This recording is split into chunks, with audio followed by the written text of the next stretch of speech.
"What's an old black man like you doing in a place like this?" The officer sneered as he stepped out of the squad car, eyes scanning Luther Grant like he was a stain on the sidewalk. They didn't check his name. They didn't care. To them, he was just another nobody loitering outside a high-end restaurant. They threw him in the back of a squad car, mocked him in the holding cell, and laughed when he warned them they were making a mistake. They saw an old man who should be afraid of them, a black man whose words didn't matter. But they didn't know they had just arrested Luther Grant, a retired Supreme Court justice. And when he made his phone call, it wouldn't be to a lawyer. It would be to the Chief Justice of the United States. By the time they realized who he was, it would be far too late. Because this time, the black man they tried to silence would be the one who wrote the laws they had broken. Before we go any further, comment where in the world you are watching from and make sure to subscribe, because tomorrow's story is one you don't want to miss. The city hummed with the quiet arrogance of wealth.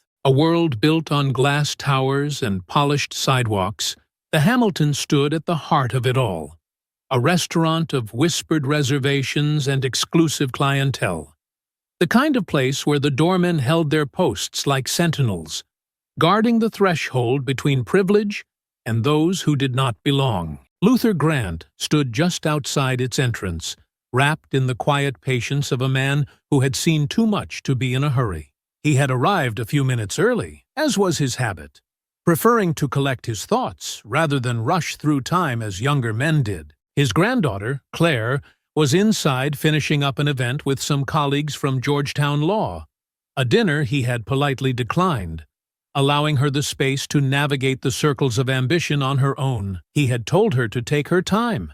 He would be right here when she was ready. He glanced at the street, at the passing taxis, and the slow-moving luxury cars pulling up to the valet. It had been years since he had allowed himself the leisure of standing unnoticed, of blending into the city without whispers of recognition trailing behind him. Even now, he felt the occasional glance, the fleeting curiosity in the eyes of pedestrians who perhaps thought they had seen his face before, though they could not place it. He preferred it this way. Anonymity had always been a luxury of its own. Across the street, a squad car idled near the curb, its engine a low growl against the quiet murmur of the night. The two officers inside had been watching him for several minutes now, their conversation tapering off as they traded glances, their easy laughter giving way to something colder, something unspoken, but understood between men who had drawn their conclusions long before facts entered the equation. Officer Jake Rourke tapped his fingers against the steering wheel, his gaze fixed on the elderly black man standing alone outside the high-end restaurant. "Look at this guy," he muttered, shaking his head with an amused smirk. "They always find their way into places they don't belong." Brent Kincaid, the older of the two, exhaled through his nose, his jaw tightening as he watched Luther adjust his coat with practiced elegance. "I swear, they're getting bolder every year," he muttered. "Bet you anything he's waiting to hit someone up for cash, probably tailing one of these rich folks when they leave." Rourke chuckled under his breath, pushing open the door as he stepped out. "Guess we better make sure he doesn't get too comfortable." Kincaid followed, adjusting his belt as they crossed the street with the slow, deliberate stride of men who expected compliance before they had even spoken. Luther did not turn when he heard the footsteps approaching, nor did he startle when the voice came, thick with authority and unearned confidence. "Sir, we're gonna need you to move along." He inhaled evenly, allowing the moment to settle before shifting his gaze toward the two officers standing before him. Rourke had a smirk curling at the edge of his mouth, his stance just slightly too casual, the posture of a man who enjoyed moments like these. Kincaid stood with his hands on his belt, fingers idly brushing the grip of his baton, his expression one of quiet amusement, as though he had already decided how this interaction would end. Luther studied them both for a long, silent moment before speaking, his voice smooth and measured, unshaken by the weight of their stares. "I'm waiting for my granddaughter," he said simply. Rourke's smirk widened, his head tilting slightly as he let out a quiet scoff. He said, dragging the syllables out like a man humoring a child's excuse. See? That's the thing. You've been standing here for a while now, and we've had a few complaints about suspicious activity. Can't have people loitering outside a nice place like this. Luther held his gaze, unblinking. Suspicious activity, he repeated, his tone devoid of curiosity, because he had no need to ask what they meant. Kincaid exhaled, shaking his head as if the whole thing was some minor inconvenience. Just move along, all right? We won't ask twice. Luther did not move, nor did his expression change. Instead, he reached into the inner pocket of his coat, slow and deliberate, his movements precise as he retrieved his wallet and held it out. I assume you'll want to see some identification then, he said, his voice steady. There was a flicker of hesitation, a brief moment where Kincaid's jaw tightened just slightly, a sliver of irritation crossing his face at the audacity of the man before him. He glanced at Rourke, whose smirk had faded, replaced by something harder, something less amused. Then, without warning, Rourke reached out and slapped the wallet from Luther's hand. It hit the pavement with a dull sound, landing just beside the curb, a scattering of crisp bills and neatly stacked cards spilling out onto the concrete. Luther did not flinch. For the first time, his expression shifted, not to anger, not to fear, but to something far more unsettling in its stillness, a patience so practiced, so deeply ingrained, that it became something more than silence. Kincaid stepped forward, his boot coming down firmly onto the wallet, pressing it into the cold pavement. Didn't ask for ID, he muttered, his voice just barely above a sneer. Rourke let out a short, humorless chuckle. You got a problem with following directions, old man? Luther's hands remained at his sides, his shoulders squared, his posture unyielding. He did not look at the wallet crushed beneath Kincaid's boot.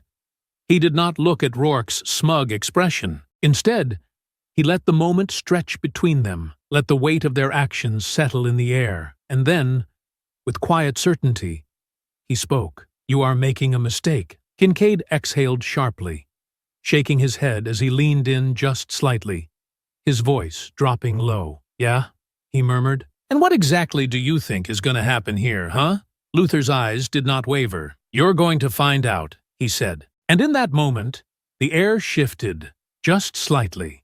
Something neither officer could quite name, a thread of something unspoken, but tangible.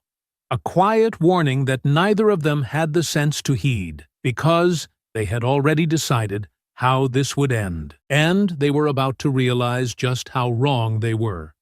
Luther remained standing exactly where he was, his posture as composed as ever, his eyes unwavering as they met Kincaid's sneering gaze. The weight of the moment settled between them like a stone, thick with the kind of tension that only ignorance and arrogance could create. The officers were waiting for him to break, waiting for the first sign of defiance, the first flicker of anything they could twist into justification. But Luther had spent a lifetime studying men like these, men who mistook power for righteousness, who mistook authority for wisdom.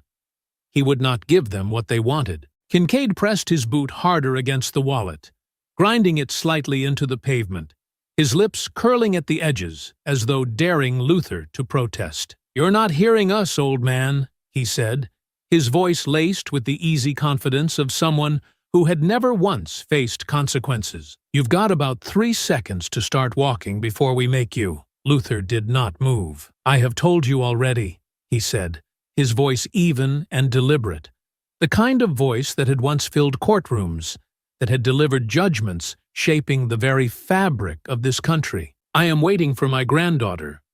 I am standing on a public sidewalk. You have no legal grounds to remove me. Rourke let out a sharp laugh, stepping closer, close enough that Luther could smell the faint traces of cheap cologne and coffee on his breath. Oh, we don't, he said, his grin widening, his fingers twitching slightly at his belt. See, I don't think you understand how this works. You don't get to tell us what we can and can't do. Kincaid nudged the wallet aside with the edge of his boot, watching as one of Luther's credit cards slid out onto the pavement. That's funny, he muttered. Guy like you, Standing around a place like this, all alone at this hour? Bet if I ran that card, we'd find out it's stolen. The accusation sat between them, deliberate, absurd in its audacity, and yet delivered with such practiced ease that it was clear neither of them expected to be challenged. Luther let out a slow breath, steadying himself, though not from anger. Anger was a luxury he had long since learned to set aside.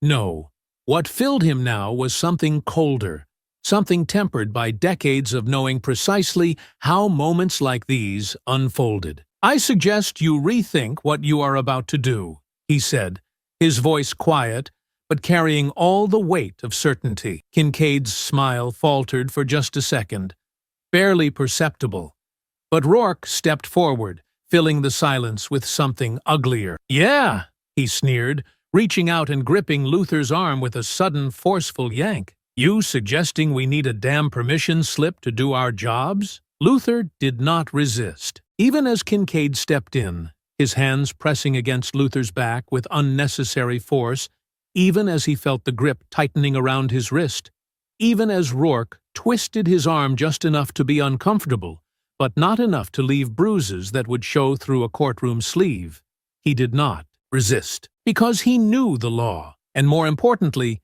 he knew what was about to happen. "You are making a mistake," he said again, the words slow and deliberate. Rourke chuckled, shoving him toward the squad car. "Yeah, you keep saying that.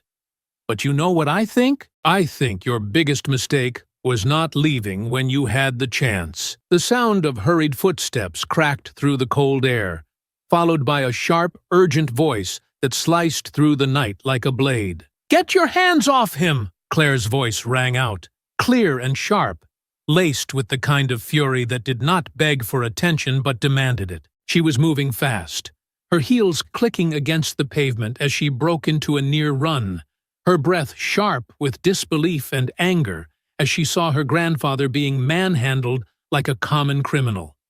Rourke and Kincaid barely spared her a glance. "Ma'am, step back," Kincaid said without looking at her, his tone bored, dismissive, the same tone used on people they considered irrelevant. Claire's eyes widened, her heart hammering against her ribs as she came to a sudden stop, just a few feet away, her gaze snapping between the two officers and the composed yet unmistakably restrained figure of her grandfather. "This is a mistake," she said quickly, the urgency thick in her voice, her hands shaking as she reached into her coat pocket and yanked out her phone. "That man is Luther Grant. Justice Luther Grant. He is a retired Supreme Court justice. Do you even understand what you're doing right now?" The words landed with force, not just because of what they meant, but because Claire did not sound like a woman pleading for sense. She sounded like a prosecutor presenting evidence before a jury. For the first time, Rourke hesitated, his grip loosening slightly. Kincaid frowned, his gaze flickering briefly toward Luther, as if suddenly, for the first time, he was actually looking at the man in front of him, and not just the black body they had already judged guilty. But then the moment passed, and Rourke scoffed, shaking his head, his smirk returning with an ease that sent a cold chill through Claire's spine. "Oh yeah?" he said, tossing a glance at Kincaid. "A Supreme Court justice, huh?" Kincaid let out a slow, deliberate chuckle. "Well, isn't that cute?" he muttered, grabbing the cuffs from his belt. "Looks like Grandpa's been telling bedtime stories." Claire's breath caught in her throat, her fingers tightening around her phone as she hit record. The camera now trained directly on the officers as they twisted Luther's arms behind his back and snapped the cold steel cuffs over his wrists. "You're making a mistake," she said, her voice shaking now, the realization settling deep in her bones. Rourke grinned, shoving Luther toward the back seat. "Funny," he muttered. "That's exactly what he said." Claire's vision blurred with a rush of fury and helplessness as she watched the door slam shut, the hollow sound reverberating through the night, final and damning. But even as she stared in horror, even as her breath came in sharp, ragged gasps, she caught sight of something else, something that sent a sharp, unexpected chill through her spine. Luther was watching her from the back seat of the car, his posture straight, his hands resting calmly in his lap. And he was not afraid. He was waiting, because he knew something they didn't, because they had made the wrong mistake, and by the time they realized it, there would be no escape. The squad car pulled away from the curb, its flashing lights reflecting in the gleaming glass of the high-rise buildings that lined the streets. A city moving on, oblivious to what had just happened. Inside the vehicle, the air was thick with an arrogance so casual, so unchecked, that it filled every inch of the space, pressing against Luther's skin with the same suffocating weight as the steel around his wrists. Rourke adjusted the rear-view mirror, his grin lazy as he met Luther's gaze through the glass, his fingers drumming idly against the steering wheel as if he were enjoying the hum of a favorite song. Kincaid, in the passenger seat, stretched slightly, rolling his shoulders before twisting just enough to glance over his shoulder at their passenger. "You know," Kincaid drawled, his voice carrying that familiar blend of boredom and cruelty, the tone of a man who had done this too many times to count. "I gotta say, you people never learn." Luther did not react. He had heard it before. The words, the cadence, the inflection. It always started the same way. Something off-handed, something meant to sound casual, like an afterthought, but laced with the kind of ugliness that could curdle in a man's gut. He did not flinch.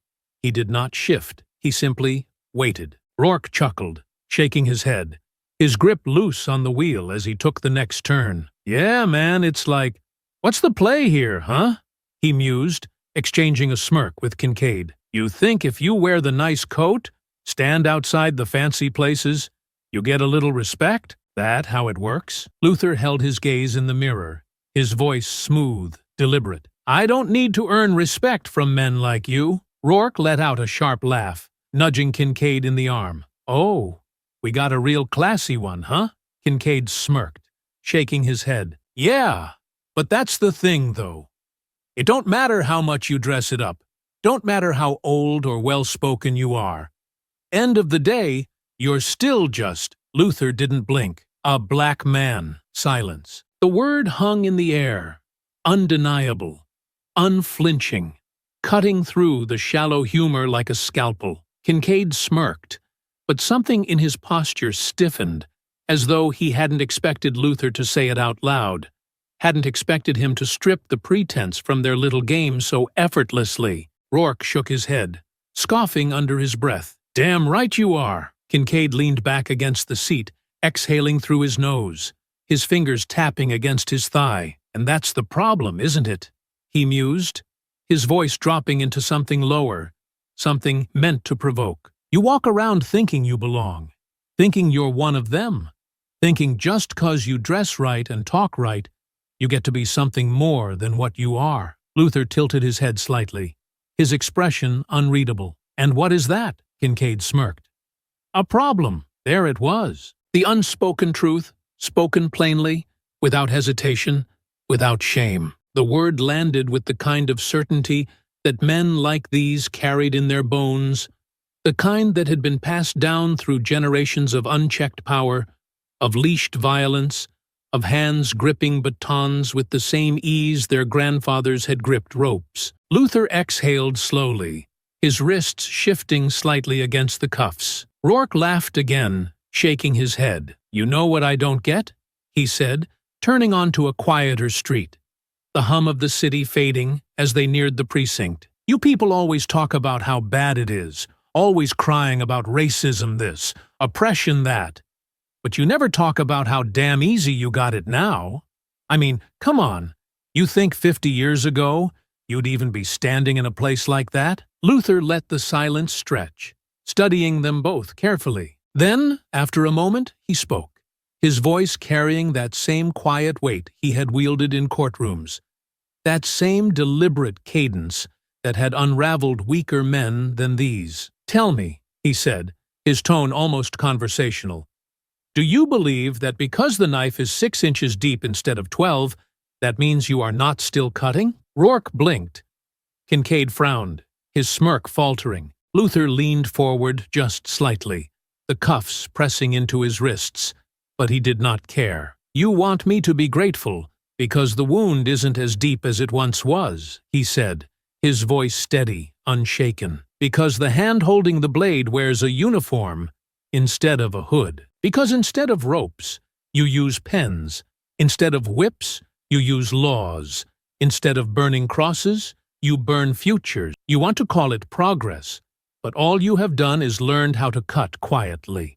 And now you stand here, asking why the bleeding hasn't stopped. Silence. Rourke's jaw tensed. Kincaid exhaled through his nose, shifting in his seat. Luther settled back against the hard plastic, his eyes meeting Rourke's in the mirror once more. "No," he said simply. "I will not thank you for this." Rourke scoffed, rolling his shoulders as he forced a laugh. But it sounded weaker now, thinner. The previous confidence chipped just slightly at the edges. "Damn, you talk a lot for someone in cuffs," he muttered, shaking his head. "You keep running your mouth, we might just have to take a little detour.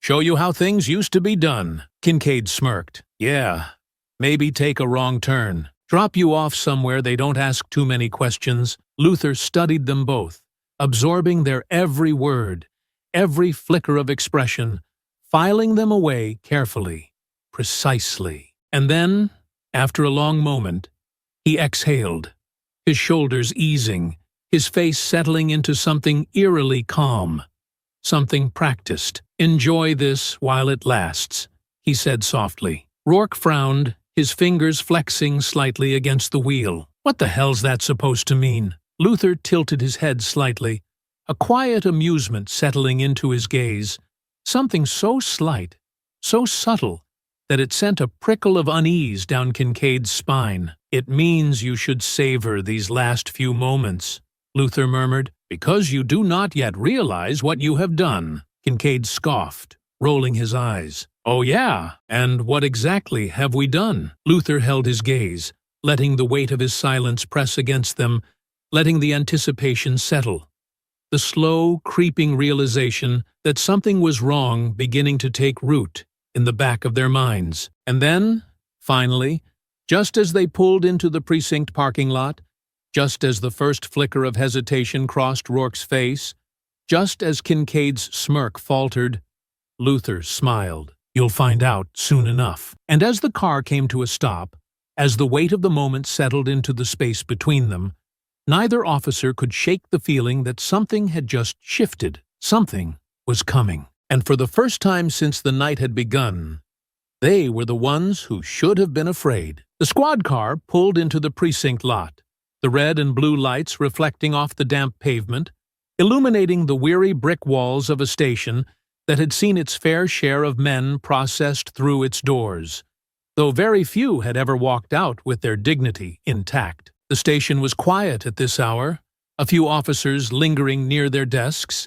finishing up paperwork, cracking tired jokes, sipping stale coffee from dented thermoses. It was a slow night, the kind that invited complacency, the kind that let men like Rourke and Kincaid feel untouchable. Inside the vehicle, Luther Grant remained where he was, his hands still cuffed, his posture still composed, his expression still carrying that unbearable patience that had begun to unsettle the men in front of him. Rourke let out a dramatic sigh, drumming his fingers against the steering wheel before cutting the engine, glancing at Kincaid. "Well, that was fun," he muttered, smirking. "Nothing like reminding the locals who's in charge, huh?" Kincaid chuckled, stretching as he undid his seatbelt, his grin widening as he twisted slightly in his seat to face Luther. "Yeah, you did real good back there, old man," he said, his voice thick with condescension. "Kept your mouth shut. Didn't fight back. Smart move." Luther met his gaze through the rearview mirror, his expression unreadable, his silence unwavering. Kincaid tilted his head, watching him carefully, his smirk lingering, but not quite as comfortable as before. "Thing is, though," he continued, his tone shifting just slightly, laced now with something sharper, something meant to provoke. "You know why we stopped you. You know why you're here. You ain't stupid." Rourke scoffed, unbuckling his seatbelt as well. "Oh, come on, Kincaid. You really think he doesn't already know?" He turned, his elbow resting casually on the headrest, his smirk widening. It's got nothing to do with vagrancy. It's got nothing to do with loitering. Hell, it's not even about compliance, is it? He paused, his eyes narrowing slightly, his smirk curling into something uglier. It's about what it's always been about. Kincaid exhaled through his nose, nodding slightly, his smirk fading into something colder. Luther did not blink. "You should just say it," he murmured, his voice steady, smooth as silk stretched taut over steel. Rourke grinned wider. "All right, fine. It's about the fact that you don't belong." Kincaid chuckled. "There it is." Luther inhaled slowly, letting their words settle, absorbing them with the same patience he had carried his entire life, the same patience that had built courtrooms around men like them, men who thought they were wolves, but were, in the end, nothing more than dogs let off the leash. "You don't like seeing a black man in a place you think is too nice for him," he said, his voice unshaken, his gaze steady. "You don't like that I wasn't scared of you, that I didn't jump when you barked, that I had the audacity to stand there, waiting, existing, breathing, without needing your permission." Rourke let out a quiet scoff, shaking his head. "Jesus, you people always make it about race." Luther's lips pressed together briefly, his head tilting ever so slightly, the hint of something wry in his gaze. "Isn't it?" Kincaid smirked,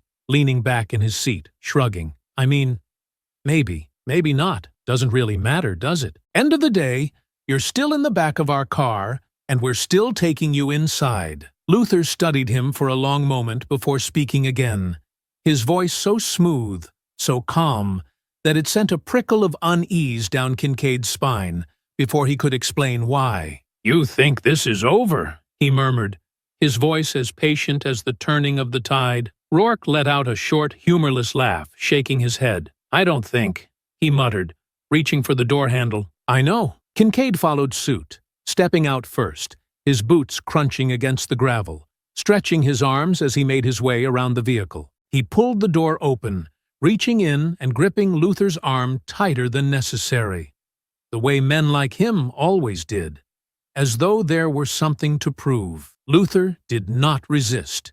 He had never resisted, and yet Kincaid yanked harder, just because he could. Luther stepped out with the same unwavering composure, letting himself be led inside, his chin lifted, his presence unshaken despite the weight of the cuffs around his wrists. The moment they entered the station, the quiet hum of conversation slowed just slightly, a few glances flickering toward the older black man in the tailored coat, the crispness of his attire an odd contrast to the fluorescent glow of the precinct. But no one looked too long. No one questioned it. O'Malley, the sergeant on duty, barely looked up from his paperwork. "What do we got?" he asked, his voice flat, already reaching for the intake forms before Rourke even opened his mouth. "Vagrancy, loitering, failure to comply." Rourke listed off casually, dropping the file onto the desk. O'Malley grunted in acknowledgement, flipping a page before holding out a hand. "ID?" Kincaid snorted, reaching into his pocket and tossing Luther's wallet onto the counter. "Might want to run it," he muttered. "Something tells me it's not real." Luther exhaled quietly. O'Malley barely glanced at the ID before tossing it aside, waving toward the hallway that led to the holding cells. "Go ahead and process him. He can sit in there till morning." Luther turned his head slightly, his voice as smooth as glass. "I will be making my phone call now." O'Malley sighed, rolling his eyes as he waved a dismissive hand. Yeah. You'll get your call when I say so." Luther did not move. "I will be making my phone call now," he repeated, the weight of his voice filling the space between them like a slow, gathering storm. Rourke scoffed. "Jesus, he thinks he's got rights." O'Malley groaned, waving him off. "Whatever.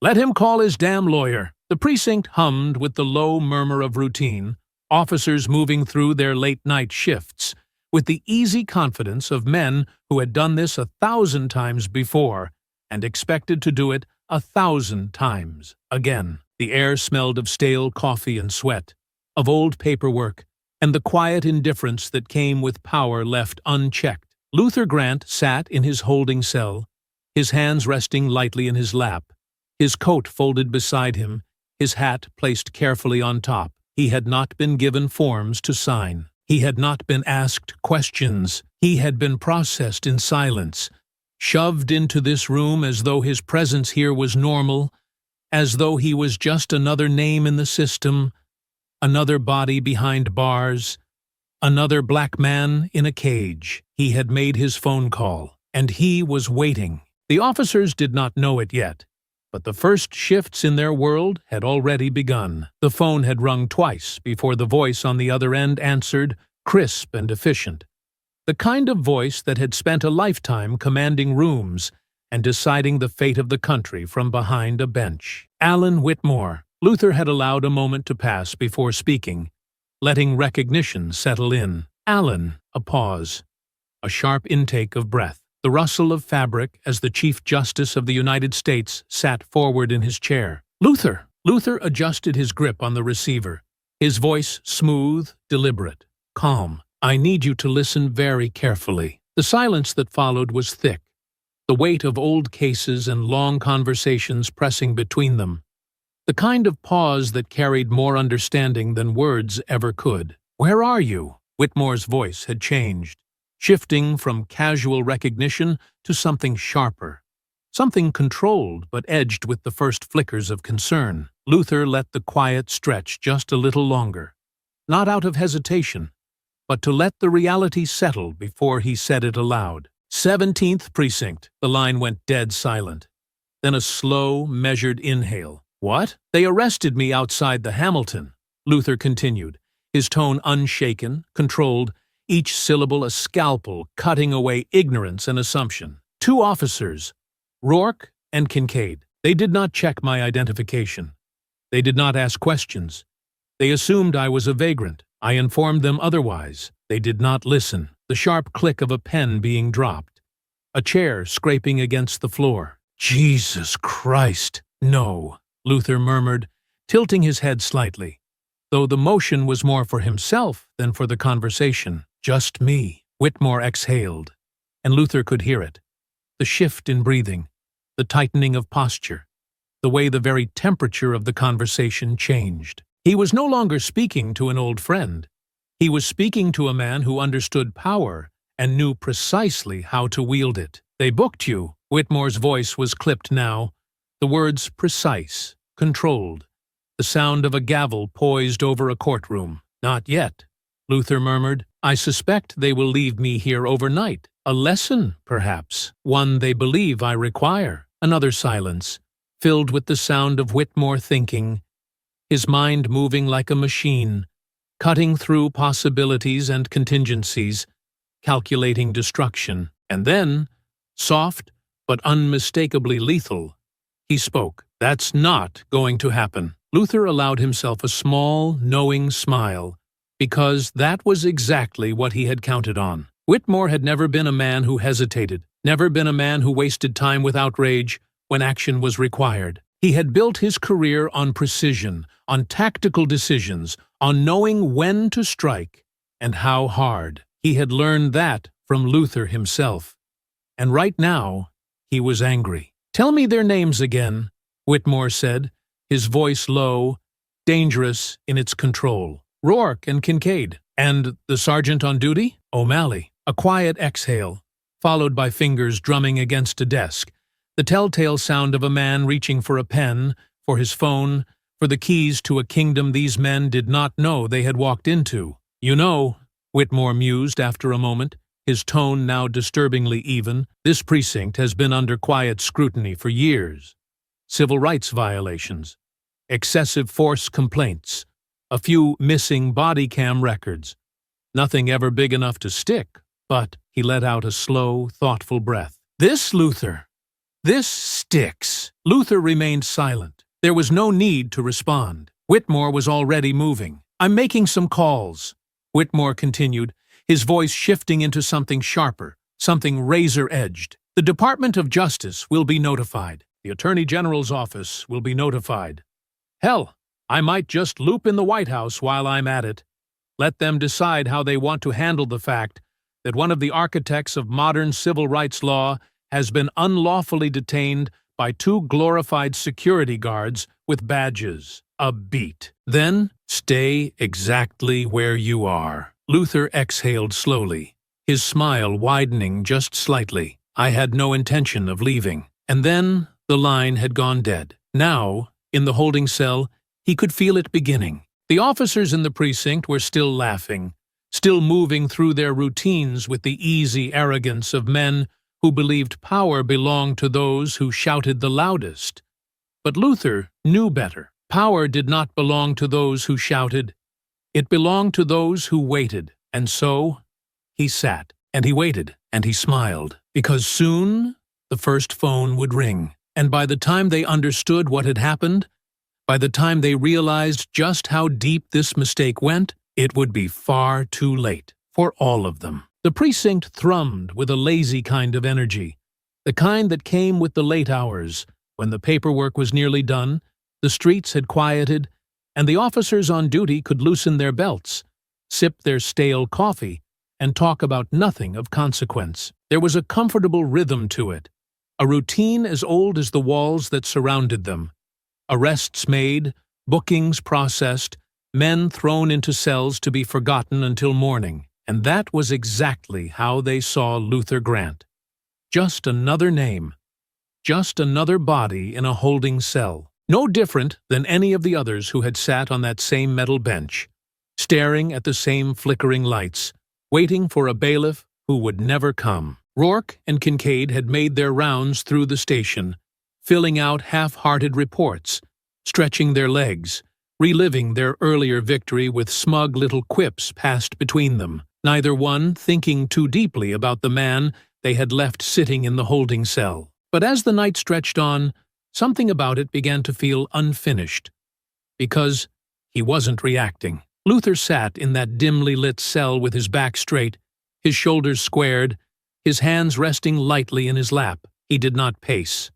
He did not fidget. He did not mutter under his breath, or sigh with impatience, or do anything that a man in his position was expected to do. And that made them restless. Because what fun was a caged animal if it didn't thrash? Kincaid was the first to give in to the itch. He had wandered by the holding cell once or twice already, peeking in, tossing a few half-hearted remarks Luther's way, but receiving nothing in return. No argument, no reaction, nothing to sink his teeth into.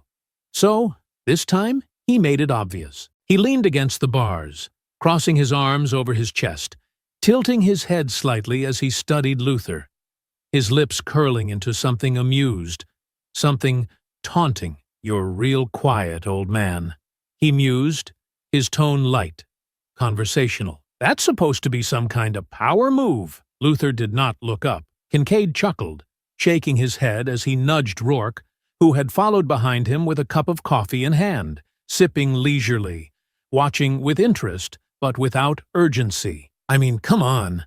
I thought you people loved to talk," Kincaid continued, smirking. "Always got something to say about oppression and injustice and, what is it, systemic this and that. But you're sitting here all polite, like you think if you behave real nice, we might just let you walk out of here." Luther finally glanced up, his gaze slow, deliberate. "You're a fool," he said simply. Rourke snorted, shaking his head. "Yeah, that so?"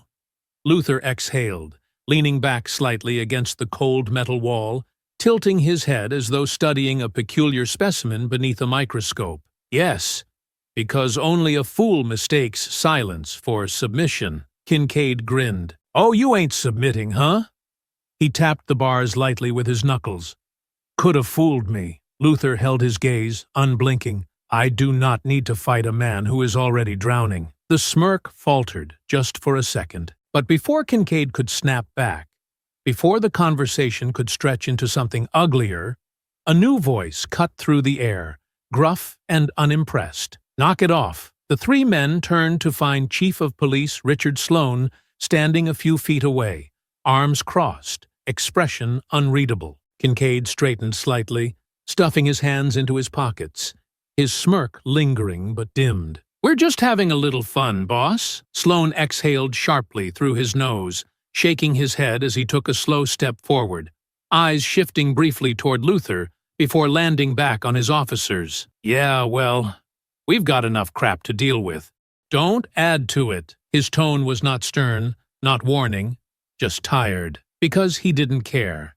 He wasn't stopping them because he found their behavior unacceptable. He wasn't stopping them because he saw a problem with harassing an old black man in a holding cell. He was stopping them because he didn't want to hear about it. Kincaid shrugged, grinning as he took a step back, nudging Rourke. Yeah, we're done here." Rourke took a final sip of his coffee, tossing a smirk toward Luther. "Enjoy your stay," he muttered before turning and walking off, Kincaid following close behind, both of them moving with the easy confidence of men who had been told to stop, but knew they'd never be punished for what they'd already done. Sloane lingered a second longer, his gaze flickering back toward Luther, not with curiosity, not with guilt, but with mild interest, the way a man looks at something that feels vaguely important but is not yet worth his time. Luther held his gaze, his expression unchanged, and then, as if deciding there was nothing worth thinking about here, Sloane turned and walked away. The room settled again. The buzz of conversation returned. The officers went back to their paperwork, to their coffee, to their easy, comfortable lives, completely unaware that they were standing on the precipice of disaster. And then, the front doors opened. It was subtle at first, the slight shift in atmosphere as the cold air from outside swept in, carrying with it the sharp click of heels against tile, the quiet murmur of a voice that did not belong here. The officers at the front desk straightened slightly, some shifting awkwardly, their postures stiffening at the sight of the woman who had just entered, tall, poised, and radiating a presence that did not tolerate dismissal. Claire Grant's eyes were sharp as knives as she strode through the precinct, her hands clenched at her sides, her jaw tight with barely restrained fury. And she was not alone. Beside her, moving with the same unyielding presence, was Assistant U.S. Attorney Daniel Harrington. The first true sign that the walls of this precinct were beginning to crack. And in his cell, seated with the same unwavering patience he had carried all night, Luther Grant let the corner of his lips curve into the barest hint of a smile, because now the real game had begun. And then the first tremor arrived. Claire Grant did not wait to be acknowledged as she strode through the precinct doors, her presence an immediate disturbance, a sharp, deliberate disruption in the careful balance of indifference that this place was built upon. She was moving with purpose, with the kind of controlled fury that did not ask for permission, her every step precise, the sharp click of her heels cutting through the lazy murmur of the officers nearby. But it was not her that made them stiffen. It was the man walking beside her. Assistant U.S. Attorney Daniel Harrington. The moment he entered, the atmosphere in the room shifted. The officers at the front desk straightened, their casual postures tightening into something unnatural, something rigid, their eyes flickering toward each other in quiet, growing concern. They knew who he was. Everyone in this building did.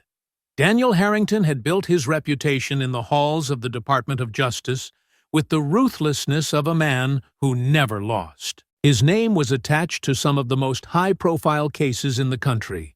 His voice a familiar presence in federal courtrooms where lesser men crumbled beneath the weight of his cross-examinations.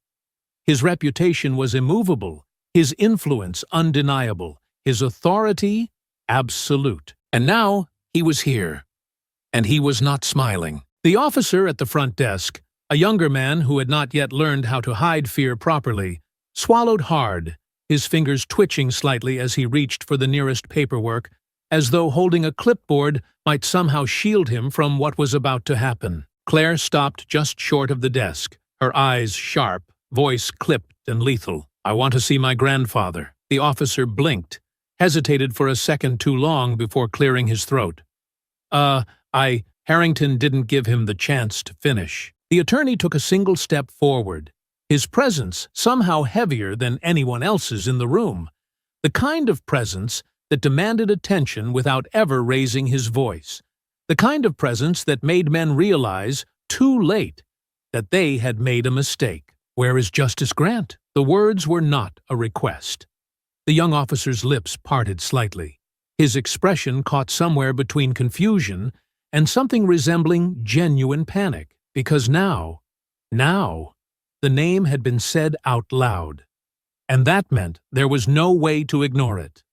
Justice Grant, Justice Luther Grant, a retired Supreme Court justice, a legal icon, a man whose name should never have been entered into their booking system, whose presence in a holding cell should have been an impossibility. And yet, before the officer could stumble through a response, before he could even decide whether or not he should look toward his superior for help, a heavier, slower step entered the conversation, and Sergeant Tom O'Malley pushed forward, exhaling sharply as he came into view, his expression settling into something casually dismissive, as though he had walked into just another problem that needed solving before his shift ended. "What's going on here?" O'Malley asked, his voice already impatient, his eyes flickering briefly to Claire before landing on Harrington, his brows furrowing slightly in recognition, but not yet in understanding. Harrington turned his gaze toward him,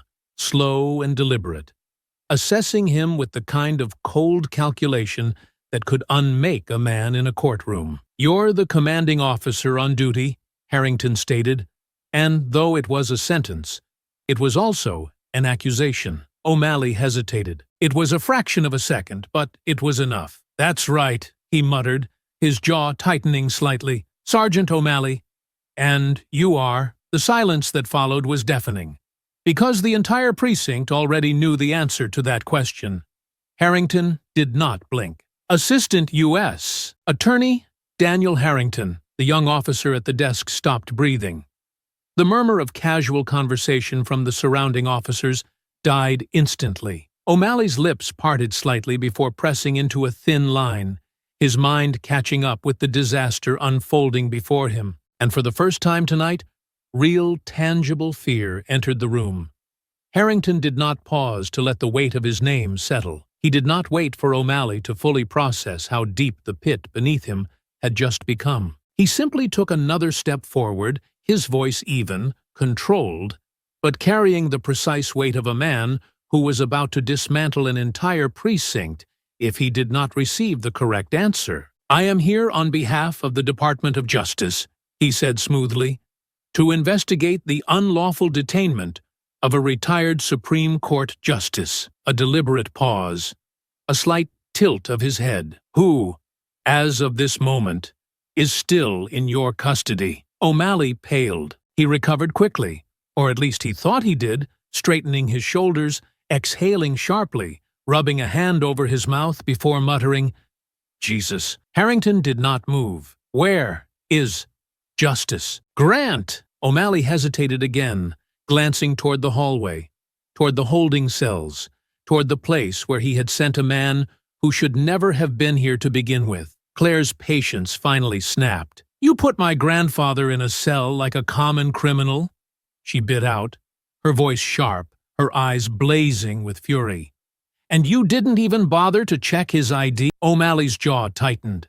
He had nothing to say, because there was nothing he could say. And that silence, that hesitation, that was the moment the officers around him understood that something was deeply, deeply wrong. Harrington inhaled deeply through his nose, exhaled slowly, then tilted his head slightly as he delivered the first true, undeniable order of the night. "Sergeant O'Malley," he said smoothly, his voice as cold as it had ever been inside a federal courtroom, "you are going to take me to Justice Grant. Now." And in that moment, with every pair of eyes in the precinct locked onto him, with the full weight of the federal government standing before him, O'Malley knew this was not a simple mistake. This was not something he could fix with a well-worded excuse. This was the beginning of the end, and there was no way out. The air cracked with unspoken tension, the final second of hesitation hanging between them like a fraying thread. Then, without another word, O'Malley turned sharply on his heel and started toward the hallway, his steps stiff, reluctant, his entire posture that of a man walking toward something he did not want to face. Harrington followed, moving with quiet, controlled precision, his presence filling the space without the need for force. Claire walked beside him, her expression taut, her breathing controlled, but beneath her careful restraint lay a fury that was only growing. The hallway stretched long and narrow, the walls lined with cold, reinforced metal, each step echoing faintly against the concrete floor. The air grew heavier with every inch they covered, the weight of what waited ahead pressing down on O'Malley's shoulders like an unseen force. By the time they reached the holding cells, the sound of muffled voices had faded into the background, replaced by the steady, deliberate rhythm of only one man's breathing. Luther Grant had not moved. He was still seated, still composed, his posture unchanged, his hands resting lightly in his lap. He was waiting. O'Malley hesitated in front of the bars, his fingers curling at his sides, his breath slow and deliberate, as though trying to steady himself before stepping into the moment that would define the rest of his career. Harrington's gaze flickered briefly toward the man in the cell, his expression unreadable, but something shifted in his stance, something subtle, but absolute. He knew. Luther lifted his eyes, locking onto Daniel Harrington, and for the first time that night, something resembling amusement ghosted across his features. Something small, something almost imperceptible, but it was there, and Harrington understood immediately. This was not a man who had been detained. This was not a man who had been arrested. This was a man who had been waiting for them to catch up. O'Malley exhaled slowly, then reached for his keys, his fingers tightening around the metal as he stepped toward the cell door. He did not look at Luther, did not acknowledge him, did not offer an explanation or an excuse. He simply unlocked the door, because there was nothing else to be done. The door swung open with a quiet click, the metal groaning slightly on its hinges, the moment stretching long and taut between them. Luther did not move right away. Instead, he let the silence settle, let the weight of the moment stretch just a little further, before finally, smoothly, he shifted his posture, exhaling slowly, as he pushed himself to his feet, with the quiet, steady ease of a man who had never once doubted how this would end. Claire stepped forward, her hands trembling slightly at her sides, but her voice was strong, unwavering. "Grandfather." Luther's gaze softened as he turned toward her, his lips curving just slightly at the edges. Not quite a smile, but something close. "Claire!" she exhaled sharply, blinking quickly as she reached for him, but before she could speak, before she could unleash the words that had been boiling inside of her since the moment she had seen him taken away, Harrington turned his attention back to O'Malley, his voice sharp, his presence razor-edged. "Sergeant," he said smoothly, his tone carrying the weight of something final, something that did not ask for permission. "I want the arresting officers brought here. Now." O'Malley did not move right away, because he knew the unraveling had begun, and now there was no stopping it. The air inside the precinct had thickened, heavy with the kind of tension that did not settle but pressed, squeezed, suffocated. The laughter that had once drifted from the desks, the casual conversations and the lazy confidence of a night nearly over had been replaced by something else, a silence that carried weight. Sergeant O'Malley stood stiffly in the hallway, his hand gripping the keys he had used to unlock the holding cell, his knuckles white, his breathing tight and controlled. The presence of Daniel Harrington still loomed beside him, a force that could not be ignored, a presence that could unmake careers with a single sentence. But it wasn't just him. It was Luther Grant, standing outside the cell now, untouched, unmoved, unbroken. It was Claire Grant, her hands clenched at her sides, her jaw tight with barely contained fury. It was the understanding that whatever had existed in this precinct before tonight was gone, and in its place, something far worse had settled in, a reckoning that could not be avoided. O'Malley exhaled sharply, shifting his weight from foot to foot, his fingers still curled around the key ring as if it might somehow anchor him. He turned slightly, glancing toward the front of the station, where the voices of officers had dulled into cautious whispers, where the weight of something unseen but felt was creeping under the surface, waiting to erupt. And then the captain's door opened. The noise in the precinct died instantly. For a moment, the hallway stood frozen, the officers pausing mid-step, mid-conversation, their attention snapping toward the man who had just stepped out, Captain Richard Sloane. But this was not the same man who had dismissed Rourke and Kincaid's behavior earlier in the night, the same man who had told them to knock it off with a sigh and a roll of his eyes. This was a man who had just received a phone call that had shaken him to his core. His face was pale, his lips pressed into a thin, bloodless line, his hands slightly unsteady as he adjusted the sleeves of his uniform in a fruitless attempt to appear composed. But the slight tremor in his fingers, the faint sheen of sweat at his temple, the way his breath hitched just slightly before he spoke, those were the tells of a man who had just heard something he could not ignore. O'Malley knew that look. He had seen it before, not on Sloane, but on other men. Men who had miscalculated, who had overstepped, who had made the kind of mistake that did not fade quietly into the background. And for the first time tonight, O'Malley felt it too. Real, tangible fear. Sloane took another breath, running a hand over his face as if that might steady him, then exhaled through his nose, his voice unnaturally controlled when he finally spoke. "Sergeant." His tone lacked its usual authority. "Where are the officers who made the arrest?" O'Malley didn't answer right away, his mouth opening slightly before closing again, his mind racing through responses, through ways to lessen the damage, to shift the weight of what was happening somewhere else, anywhere else. But there was no way out. He cleared his throat. "Rourke and Kincaid are still on shift," he said carefully.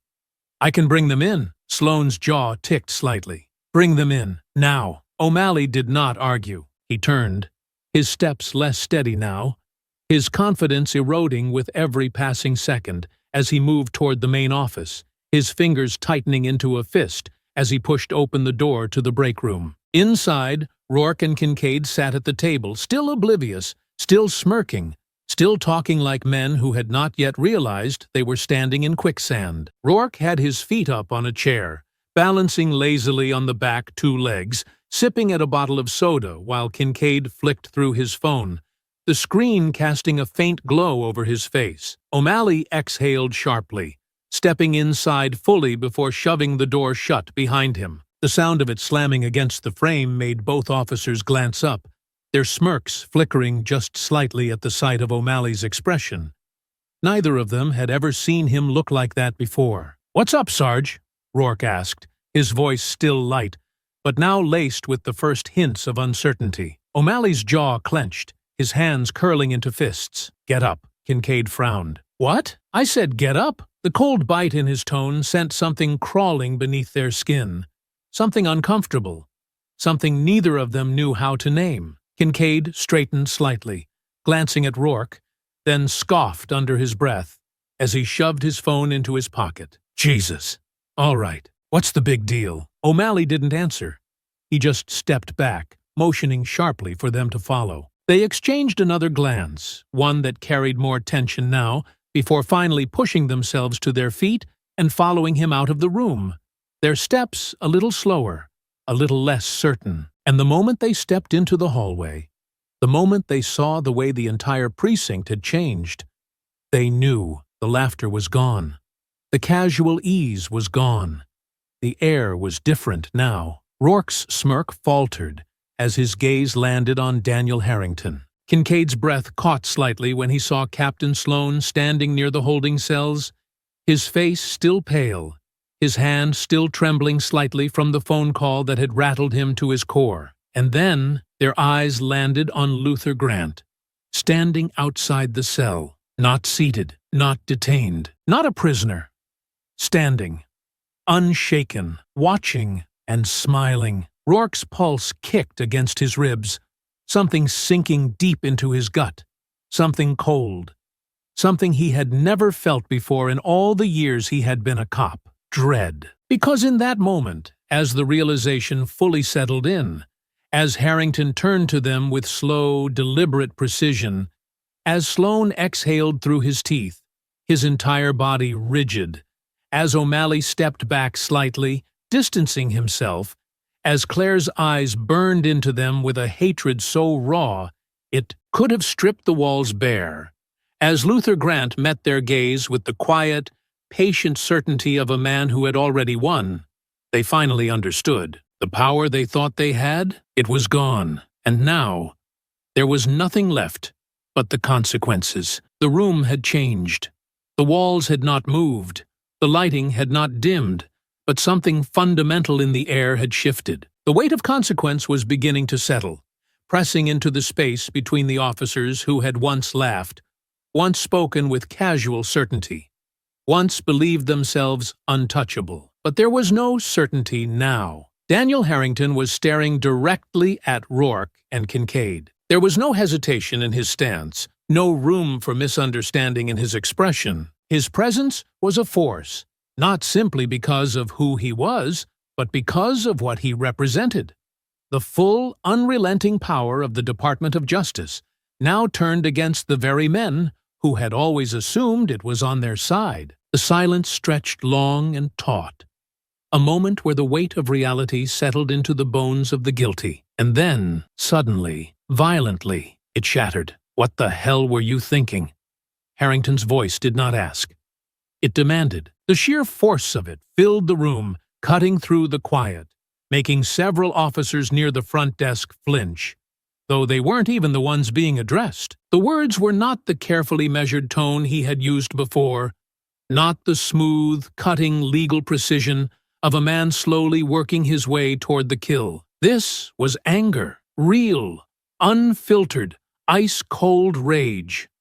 Rourke actually took a step back. Kincaid's jaw tightened, his shoulders squaring slightly, as though his body was trying to instinctively protect itself, but he did not speak. Harrington took another step forward, his presence filling every inch of the space between them, his voice rolling over them like a tide that could drown them whole. "You saw an old black man standing outside a restaurant," he hissed, his eyes dark, sharp, dangerous. "And instead of doing your damn job, of checking his ID, of verifying his name, of treating him with even the most basic level of human decency, you threw him in the back of a squad car like he was nothing, like he was no one, like he was yours to handle however you saw fit." His voice dropped, slow and deliberate, his tone turning into something sharper than any weapon. "And you did it all while wearing a badge." Kincaid opened his mouth, but before he could even attempt to summon an excuse, Harrington turned on him fully, eyes blazing, voice a storm. "Shut up!" The words snapped through the air like the crack of a gavel.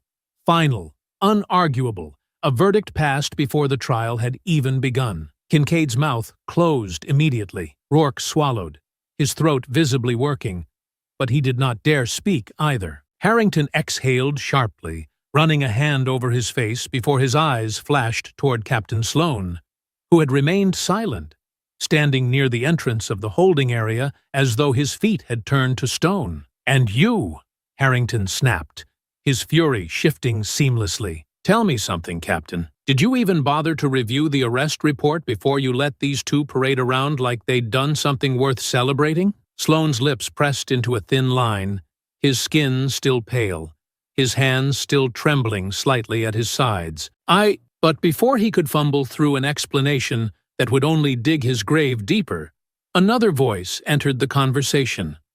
Smooth, calm, devastating. Luther Grant did not raise his voice. He did not need to. His words carried weight not because they were loud, but because they were undeniable. "They didn't even run my ID." The words settled like an earthquake beneath the floor. Kincaid flinched. Rourke looked away. Harrington's head tilted slightly, as though he could not quite believe what he had just heard, as though the sheer stupidity of the revelation had momentarily thrown him off course. He turned his gaze back to Rourke and Kincaid, blinking once, slowly, before his expression hardened into something lethal. "You didn't even run his ID," he repeated, his voice low now, controlled again, but somehow worse than the shouting. "You didn't check his name, his record, his background? You arrested a man and didn't even bother to confirm who he was?" Kincaid's hands curled into fists at his sides, his mouth pressing into a hard line, his silence the only confession necessary. Harrington inhaled deeply, exhaled slowly, and let out a quiet, humorless laugh that held no amusement whatsoever. "Unbelievable," he muttered. The sheer incompetence, the arrogance, the audacity. His gaze burned into them, unrelenting, unflinching. "You arrested a retired Supreme Court justice without so much as a second glance, without even the bare minimum of due diligence. Do you understand the level of stupidity that requires?" Neither of them spoke. They couldn't, because now the full weight of what they had done was pressing down on them, crushing, suffocating, unbearable. Captain Sloane cleared his throat, shifting uncomfortably, his hands shaking slightly as he finally pushed himself to move, his body working against the rigid terror keeping him in place. His mouth opened, but no words came, nothing that could salvage what had already been lost. And then, with the resignation of a man who had just realized he was too far gone to recover, he looked toward Rourke and Kincaid. His voice was not loud. It did not need to be. "You're both suspended," he said, the words slow, dragging, as though they physically hurt him to say. "Effective immediately." Rourke's face drained of color. Kincaid's jaw clenched so tightly it looked as though his teeth might crack. Neither of them spoke, because what could they possibly say? Sloane swallowed thickly, exhaling as though the act itself had become difficult. "Get your things and get the hell out of my precinct," he finished, voice hoarse, hands still visibly shaking at his sides. And just like that, the first piece fell. The first true consequence settled into place, locking in like a verdict in a courtroom. One that could not be overturned, could not be undone. Luther Grant exhaled softly, his lips curving into something close to a smile, something small, something satisfied. Because this was only the beginning. And by the time it was over, they would all understand exactly what it meant to mistake power for protection. The silence that followed Captain Sloane's words was suffocating, thick with inevitability. The weight of what had just been spoken pressed down on the room like a slow, crushing vice, an unshakable force settling over every officer who had witnessed it. Rourke's face had gone pale, his hands twitching at his sides as though trying to grasp something, anything that could ground him. But there was nothing left to hold on to. Kincaid's fingers curled into fists, his shoulders squared in a last-ditch attempt to maintain some illusion of control. But the mask was slipping, the arrogance bleeding from him in slow, painful increments. And then the collapse began. "You're suspending us?" Rourke's voice cracked against the silence, sharp with disbelief, with fear he wasn't ready to name. His head snapped toward Sloane, his breath uneven, his body tight with barely restrained panic. "For what?" "For doing our damn jobs," Sloane exhaled, his lips parting slightly as though he wanted to speak. But there was nothing left to say. He was not in control of this moment, because this was no longer his precinct. Daniel Harrington took a single, measured step forward, his presence towering in its absolute certainty, his words a blade honed to perfection. "For what?" His voice was smooth, but the sheer precision of it made the room feel colder. His eyes burned into Rourke, then Kincaid, locking onto them like they were prey beneath a predator's gaze. "For unlawfully detaining a former Supreme Court justice, for making an arrest without probable cause, for failing to conduct the most basic verification of identity, for disgracing your badge, for violating the very laws you were sworn to uphold." His voice dropped lower, his tone so quietly lethal that it made Kincaid flinch. "And for being too damn stupid to realize what kind of storm you just called down on your own heads." Kincaid's jaw tightened,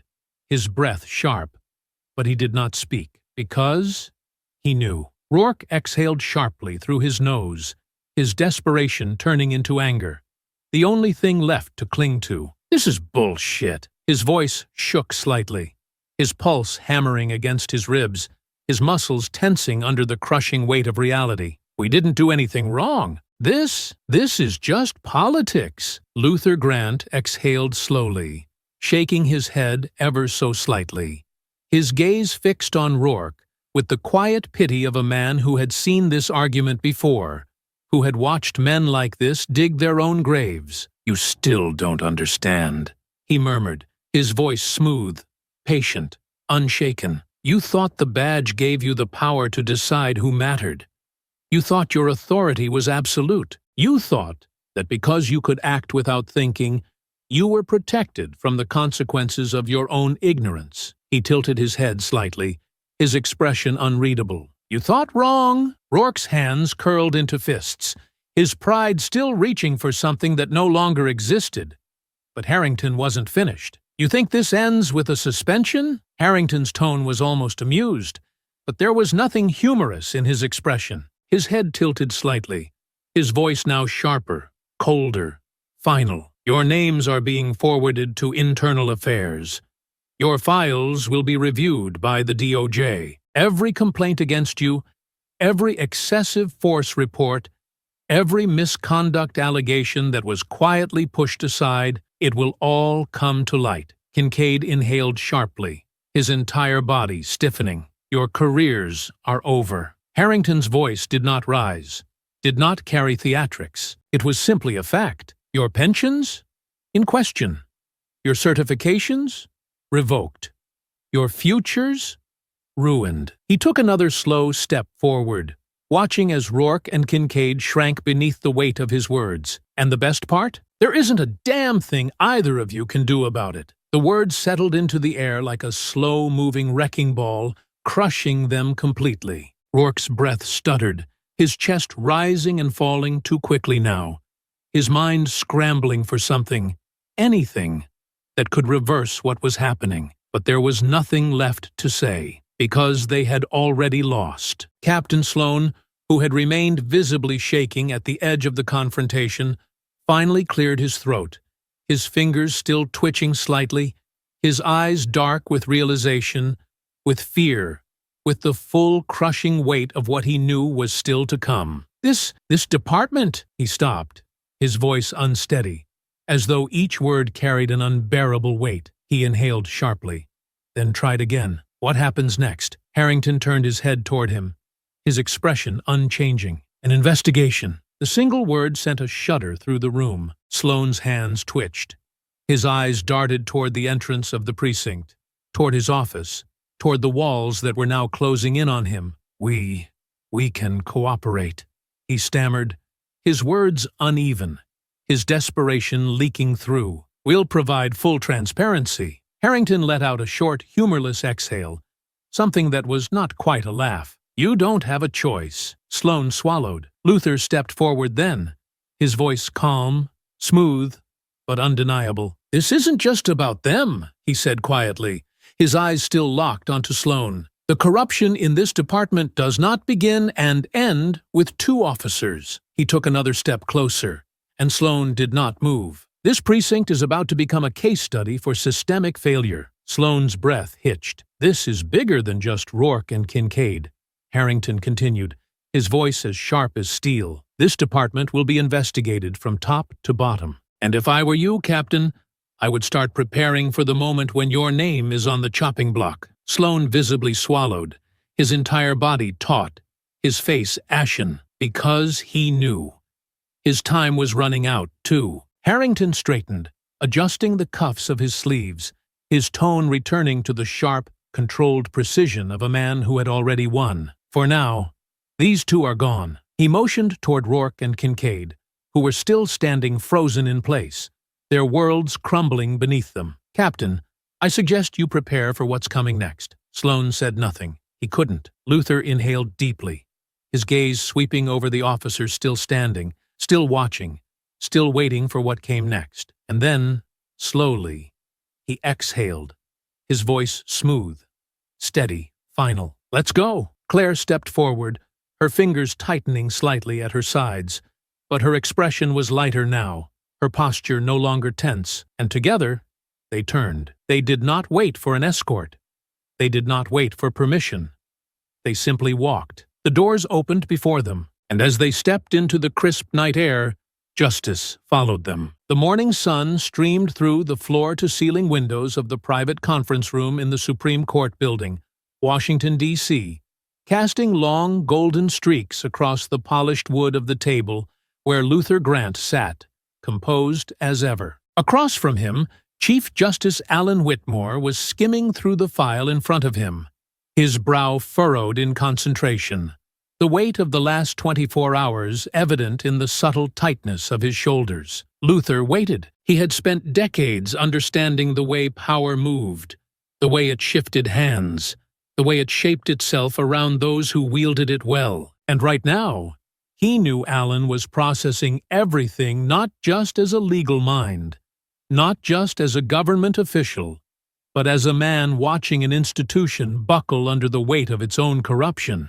Alan finally exhaled, shutting the file with a quiet thud, his fingers still resting on the cover, tracing the embossed DOJ seal. "It's happening," he said simply. Luther nodded once, his expression unreadable. "How fast?" Alan leaned back slightly, adjusting his glasses, his tone clipped, precise. "The 17th Precinct is being ripped apart at the seams. Federal oversight begins next week, but unofficially, it's already started. The officers involved are done. Rourke and Kincaid's careers are over. Internal Affairs has uncovered at least 7 others with disciplinary records that should have gotten them dismissed years ago. Some of them are resigning quietly, trying to escape the fallout before it reaches them." Luther exhaled slowly, nodding once. "And Sloan?" Alan's lips pressed into a thin line. "Resignation letter is already drafted. He's negotiating the terms of his exit, but it's only a matter of time. The governor wants to distance himself before this turns into a full-blown public scandal." He tilted his head slightly. "He'll be gone before the end of the week." Luther didn't smile, but the satisfaction in his eyes was unmistakable. Alan watched him for a moment before shaking his head slightly, his own expression unreadable. "This isn't stopping with one precinct, Luther." Luther leaned forward slightly, his hands clasped on the table, his voice smooth, steady, but carrying an unmistakable weight. "It never was." Alan let out a breath that was not quite a sigh, not quite a laugh. "No, I suppose it wasn't." He tapped the file once, almost absent-mindedly. "The DOJ is expanding the review to other precincts in the district. Once the first domino falls, the rest tend to follow." Luther nodded again, slowly, as though he had already known this, as though this had been the plan all along. Alan studied him for a long moment before leaning forward as well, his voice quieter now, but not uncertain. "You realize what this means, don't you?" Luther met his gaze without hesitation. "I do." Alan exhaled through his nose. "This isn't just a departmental shake-up. It's not just an investigation into a few bad officers. This is about to turn into something much, much bigger." He let the words settle before adding, "And it's not going to be easy." Luther let the silence stretch between them for a long moment, before he finally spoke, his voice calm, his certainty absolute. "Nothing worth fighting for ever is." Alan studied him again, his gaze flickering with something that almost resembled amusement, before he smiled, just slightly. "Then, let's make sure we finish what they started." Luther nodded once, slow, deliberate, and just like that, the fight truly began. The 17th Precinct did not feel the same. It had only been a few days since the night Luther Grant had been forced into a squad car, shoved into a holding cell, dismissed as nothing more than another black man who did not belong where he stood. But already, the atmosphere inside these walls had shifted. The arrogance had faded. The easy confidence of unchecked power had been replaced with something colder, something sharper, fear. The investigation had arrived in full force. Federal auditors had taken over the precinct's main conference room, their presence looming over the station like an approaching storm. Internal Affairs investigators moved through the halls like vultures, combing through files, pulling officers aside for interviews that stretched for hours. Every desk, every filing cabinet, every digital record that had once gone unchecked was now being examined, dissected, cross-referenced. The officers who had once spoken with such casual authority moved differently now, their steps quieter, their backs less straight, their voices carrying none of the false confidence they had once wielded like a weapon. And in the center of it all, Luther Grant walked through those same halls, not as a prisoner, but as a reckoning. The air shifted as he moved. Some officers looked away as he passed, their gazes avoiding his as though afraid to meet the eyes of the man they had once laughed at, once dismissed, once thought they could break. Others watched him with unease, their expressions tight, their hands twitching toward their belts or their pockets, some unconscious instinct to hold on to the power they had spent their entire careers hiding behind. But they no longer held it. Today, Luther Grant held the power. Captain Richard Sloane was waiting for him in his office, his shoulders squared, his face set in something that tried to resemble composure. But Luther could see it, the slight tremor in his hands, the barely restrained tension in his posture. He had spent the past few days making pleas, excuses, calls to men who had once held influence, only to be met with silence. He had delayed the inevitable for as long as possible, but now there was nothing left to do except face what was coming. Luther stepped inside the office without hesitation, his presence unshaken, unmovable. Daniel Harrington had wanted to handle this meeting himself, but Luther had refused. This moment was his.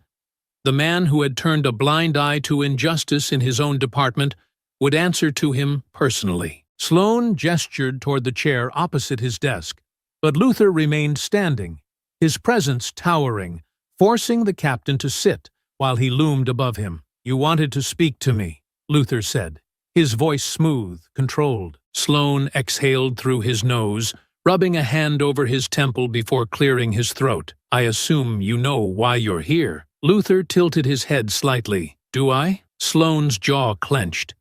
His fingers tapped lightly against the desk, a nervous tick he could not suppress. "I'm not going to sit here and tell you mistakes weren't made." His voice was tight, deliberate, but Luther could hear the cracks beneath it. "And I'm not going to pretend I didn't ignore things I should have dealt with earlier." A pause, sharp, heavy. "But this department doesn't survive if every officer is thrown to the wolves." Luther exhaled slowly, shaking his head slightly, his disappointment settling into the space between them. "You still don't understand what's happening here." Sloane's lips pressed into a thin line. Luther leaned forward slightly, resting his hands on the edge of the desk, his eyes piercing, unrelenting. "This isn't about a few bad officers. This isn't about salvaging what's left of your department. This is about dismantling a system that allows men like Rourke and Kincaid to operate unchecked." His voice did not rise, did not waver. "You let them walk through these halls, knowing what they were. You allowed them to wear that badge, knowing the kind of power they abused. And now, you want to talk about survival?" He tilted his head slightly, his expression unreadable. "You should be worried about your own." Sloane's breath stuttered slightly, because he knew this was not just an internal review. This was not just a few suspensions, a few resignations, a few officers thrown out to appease public outrage. This was bigger. This was a dismantling. Luther straightened, letting the moment stretch before finally speaking again. "You're resigning." Sloane inhaled sharply, his fingers tightening into fists, his last grip on authority slipping. "I haven't." Luther raised an eyebrow. "You are resigning," he repeated, slower this time, his voice carrying the weight of certainty. "Because if you don't, they will remove you publicly, and they will not be kind." Sloane swallowed thickly, his face pale. Because he knew his time was up. Luther held his gaze for another moment before turning, stepping away from the desk, moving toward the door with the same steady pace he had arrived with. But before he left, he paused, glancing over his shoulder. "Clean out your office, Captain." His voice was quiet, almost thoughtful. "While it's still yours to leave." And then he stepped out and walked directly into Rourke and Kincaid. They had been led into the hallway for their final review with Internal Affairs, their faces tighter, paler, stripped of the smug confidence they had once worn so easily. Their uniforms were gone, replaced with civilian clothes that did nothing to hide the weight of what had already been lost. Rourke stiffened immediately at the sight of Luther, his fingers twitching at his sides, his breath uneven. Kincaid's jaw clenched, his nostrils flaring, his body coiled like a man waiting for a fight he already knew he could not win. Luther simply looked at them, not with anger, not with hatred, with certainty. "You thought I'd disappear," he murmured, his voice measured, deliberate, absolute. "You thought that because you had the badge, because you had the power, because you had the weight of a system built to protect you, you could make men like me nothing." His gaze moved between them, unflinching. "But I was never nothing." The words settled like an earthquake beneath their feet. Kincaid exhaled sharply, his breath hitching slightly. Rourke did not speak. Luther exhaled, tilting his head slightly. "You should get used to being on the other side of the system." He gestured toward the Internal Affairs office behind them, where a full investigation into their past conduct was already underway. "You'll be there a while." And then, without another word, he walked past them. Rourke stayed frozen in place. Kincaid swallowed, his hands shaking slightly at his sides. Because this was what it felt like to be powerless. And now, they understood. The days that followed were a whirlwind of legal maneuvering, press inquiries, and quiet negotiations behind closed doors. The investigation had expanded beyond what anyone had initially expected. What had begun as an inquiry into one precinct's misconduct had snowballed into something much larger, an indictment of an entire system that had allowed officers like Rourke and Kincaid to operate unchecked for years. For Luther, the fight had only just begun. He sat in a private conference room at the Department of Justice, the polished wood table stretching between him and the men and women who had been assigned to build the case that would define the coming months. Federal prosecutors, civil rights attorneys, and Department of Justice officials were gathered, reviewing every piece of evidence, every sworn affidavit, every file that had been dragged into the light. At the head of the table, Daniel Harrington was flipping through a thick binder, his brow furrowed in concentration as he skimmed the latest deposition reports. He exhaled sharply, shaking his head before looking up. "They want you to testify," he said, his voice even, controlled. "Both of you." Luther's gaze flickered toward Claire, seated beside him, her expression unreadable, but he could see the tension in her posture, the way her fingers pressed lightly against the armrest of her chair. Luther exhaled, leaning forward slightly. "Who else?" Harrington shut the binder with a quiet thud. "We've already subpoenaed Captain Sloan. He'll take the stand, though I doubt he'll say much of value. O'Malley is cooperating, likely to save his own skin. As for Rourke and Kincaid," his lips curled slightly, something close to satisfaction. "They don't have a choice. The judge has ruled that their past records are admissible. Once those come out, they're finished." Claire folded her arms, shaking her head. "Finished or not, they still get to sit there, to argue, to act like they're victims in all of this." Her voice was low, tight. "They don't deserve a trial." Luther glanced at her, his expression calm but knowing. "Of course they do." Claire's jaw clenched. Harrington exhaled, glancing at Luther. "They'll try to paint this as a misunderstanding. Say they were just following protocol, that it was an unfortunate mistake, but nothing more. But the pattern of behavior, the paper trail, it's too much for them to escape. Once you testify, once we establish what happened, once the jury sees who you are, their defense will crumble." Luther nodded slowly. He had spent decades watching men like Rourke and Kincaid twist the truth, using the benefit of the doubt as a shield. But this time, there would be no shield. "They'll ask questions," Luther said simply. Harrington nodded. "They will." Luther exhaled, folding his hands together. "Then I'll give them answers." The courtroom was packed. Journalists lined the benches, their cameras flashing before the judge entered, their pens poised to document every second. Behind them, legal analysts whispered into microphones, networks airing live coverage of what was now being called the most significant civil rights case in years. Seated at the defendant's table, Rourke and Kincaid sat in stiff suits, their expressions carefully schooled, their backs straight. Gone were the smirks, the easy arrogance, the weight of assumed protection. Their lawyers murmured quietly beside them, flipping through documents, whispering instructions, but it was clear from the set of their jaws, the way their eyes flickered with unease. They knew they had already lost. Luther Grant sat at the witness stand. His posture was composed, his expression calm, his presence commanding, in the way only a man who had seen the depths of history and survived could be. Harrington stood from his position at the prosecutor's table, buttoning his jacket as he approached the stand, his voice smooth, deliberate, unwavering. "Justice Grant," he began, turning toward the jury. "For the record, please state your name and credentials." Luther inclined his head slightly. "Luther James Grant, retired Supreme Court Justice of the United States." The words settled into the room like a gavel strike. Harrington let them breathe before stepping forward, his tone sharp but steady. "On the night in question, where were you?" Luther didn't blink. "Standing outside the Hamilton restaurant, waiting for my granddaughter." Harrington nodded. "And what happened next?" Luther's voice remained level, unwavering, but each word carried weight. "I was approached by Officers Rourke and Kincaid, who demanded to know why I was loitering. I explained that I was waiting for someone. They did not believe me." His fingers laced together, his gaze locked on Harrington. "I informed them that I was a retired Supreme Court Justice. They dismissed it. I presented no threat. I raised no voice. But they made up their minds before I ever spoke. And then they arrested me." A hush fell over the courtroom. Rourke's lawyer shifted uncomfortably. Kincaid's fingers clenched on the table.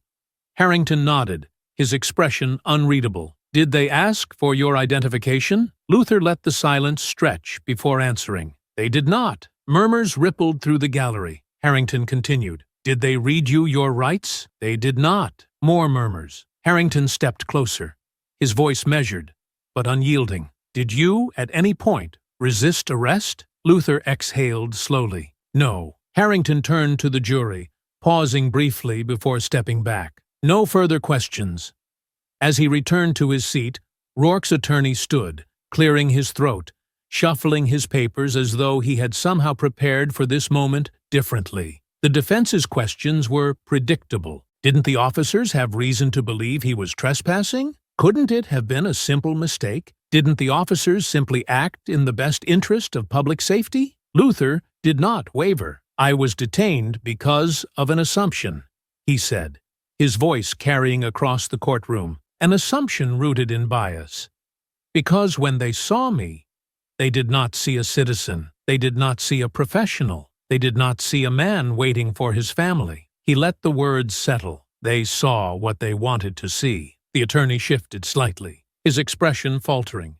Luther continued. "The officers who arrested me did not see me as a person. They saw me as a problem. That is why I was handcuffed. That is why I was thrown into the back of a squad car. That is why I sat in a holding cell for hours, while they laughed and dismissed my words." The silence that followed was deafening. The attorney exhaled slowly, realizing there was no way to undo what had just been spoken. There was no defense strong enough to erase the weight of those words. He turned toward the judge. "No further questions." As Luther stepped down from the stand, he did not look at Rourke or Kincaid, because they no longer mattered. The verdict was already written in the air.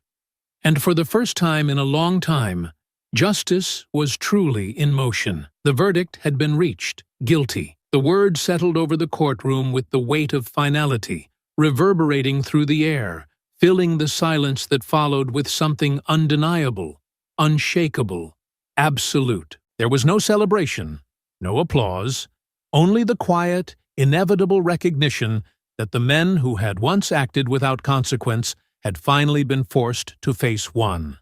For Rourke and Kincaid, there was no escaping it. The charges: civil rights violations, unlawful detainment, abuse of power, had not been brushed aside, had not been softened, had not been reduced to a suspension disguised as punishment. They had lost. The badge had not saved them. Their uniforms had not protected them. And, for the first time in their lives, they were the ones forced to answer to a system they had once manipulated without fear. Luther Grant remained seated as the judge prepared to deliver sentencing. He did not gloat.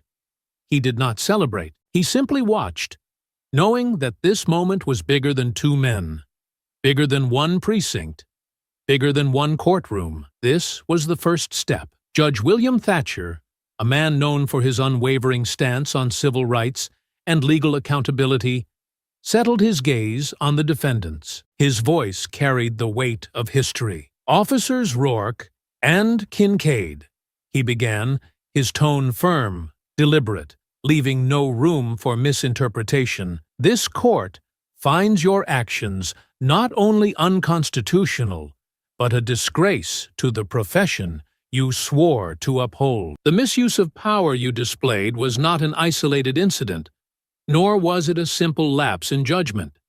It was part of a pattern of abuse that has now been exposed for all to see." The silence in the room was deafening. "Therefore, this court sentences you both to 10 years in federal prison without the possibility of parole." A ripple of murmurs spread through the gallery, but the judge was not finished. "In addition, you will each pay a fine of $150,000, which will be distributed among civil rights organizations specializing in police accountability and wrongful incarceration cases." Kincaid's face drained of color. Rourke's fists clenched, his jaw tightening, his breathing uneven. But neither of them spoke, because there was nothing left to say. Luther exhaled slowly, his face calm, unreadable, as the reality settled over the men who had once laughed at him in a squad car, who had treated his dignity like a joke, who had acted as though he were nothing. Now, they were the ones who were nothing. As the judge's gavel slammed down one last time, the officers who had once worn their uniforms like armor were led away in handcuffs. Justice had spoken, but the fight was not over. 3 weeks later, at the 17th Precinct, the atmosphere inside was not the same. Gone were the officers who had once carried themselves with untouchable arrogance. Gone were the quiet jokes made at the expense of the powerless. Gone was the confidence that no matter what they did, nothing would change. In their place was a silence that carried weight. The department had been gutted. Internal Affairs had completed their review, and the results had been devastating. Nearly a third of the officers had either resigned, been placed under investigation, or outright dismissed. Federal oversight had stepped in to ensure that this department, once an unchecked machine of systemic abuse, would never operate the same way again. Captain Richard Sloan had not been spared. His resignation had been swift, quiet, and final. He had spent weeks making calls to allies who no longer wanted to be associated with him, submitting desperate appeals to keep his pension, attempting to salvage what was left of a reputation that had already crumbled. None of it mattered. His name had become synonymous with failure, and by the time he had finally signed his resignation letter, it had already been too late to negotiate. His consequences, however, did not stop there. He had agreed to a plea deal with the DOJ, admitting to willful negligence in exchange for avoiding criminal charges. His pension was cut by 50%, his severance package revoked, and he was barred from ever holding another position in law enforcement, a permanent stain on his record, ensuring that wherever he went, whatever career he tried to rebuild, he would never hold authority over another person again. Luther stood inside the precinct for the first time since that night, his posture straight, his gaze sweeping the empty desks, the stacks of case files being reviewed by federal auditors, the officers who remained moving through the halls like ghosts of a department that no longer existed the way it once had. Claire stood beside him, arms crossed, her expression unreadable as she took it all in. "Hard to believe this is the same place," she murmured, her voice even, though he could hear the undercurrent of emotion beneath it, the anger that had not faded, the fight that still burned inside her. "You really did it?" Luther exhaled, his voice smooth, firm, unwavering. "We did it." She glanced at him, her sharp eyes studying him, but she didn't argue. Instead, she exhaled, shaking her head slightly. "Do you think they actually understand what happened here?" Luther tilted his head slightly. "Some do. And the others?" He let the silence stretch before answering, his gaze sweeping over the remaining officers, the ones who had survived the purge, but now walked with uncertainty in their steps. "They will." The fight was not over. If anything, it had only just begun. The next day, that truth became even clearer. The steps of the federal courthouse were lined with reporters, their cameras flashing, their microphones stretched toward the podium where Department of Justice officials stood, flanked by civil rights attorneys and legal representatives. At the center of it all, Daniel Harrington adjusted his tie, stepping toward the microphone with the weight of something irreversible pressing into the moment. "This is not an isolated case," he began, his voice clear, controlled, cutting across the morning air like the first crack of a storm. "What happened at 17th Precinct is a reflection of a much larger issue, one that extends beyond a single city, beyond a single department. This is systemic.